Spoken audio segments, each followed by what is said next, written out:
Starr. I'm a botanist at the Canadian Museum of Nature and also a professor at the University of Ottawa. I'm here on the expedition essentially to show the kids a little bit about botany and the extraordinary plants that you find here in the Arctic. One of them is that there's always sort of a little layer that sits over top of the ground like this that's sort of protective. And so the wind, when it comes by, will actually just blow right over the plant and the plant will not be affected. Here we see combinations of things that are boreal elements as well as Arctic elements. So for instance, we saw both species of Labrador tea.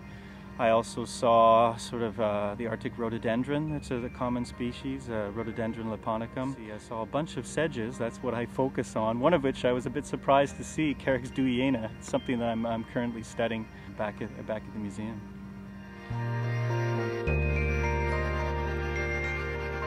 Well, there aren't very many species that are found in the Arctic, but they are without doubt among the most interesting from the point of view of their adaptations that they've made to such a difficult environment.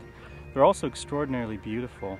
So you find many of them have enormous flowers, or they will all flower at once, and so they're just full of incredible colors, and for that reason also they're just extremely attractive. That's what makes them sometimes desirable garden plants, for that matter. Well, this plant will grow as far north as there is land. It's one of those plants that will be right at the very tip of Greenland, right at the very tip of Ellesmere Island, the most harsh environments that you could ever imagine. But look, this is what it looks like. Whoa. Well, one of our missions is, of course, education.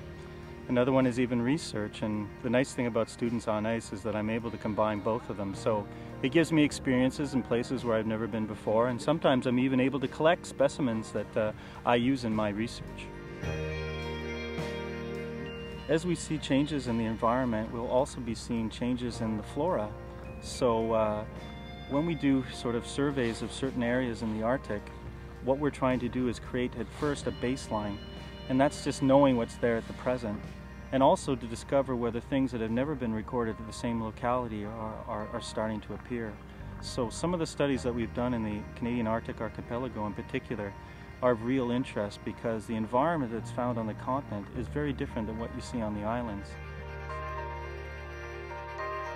I must admit, I'm one of these lucky people in life because I truly know what I love. I love plants, I love being around them, and I was lucky to discover that when I was an undergraduate, and because of someone else also had a passion for plants. And so I do get a real joy, like showing people what I know and trying to impart in them, you know, also that kind of love of nature, but in particularly plants.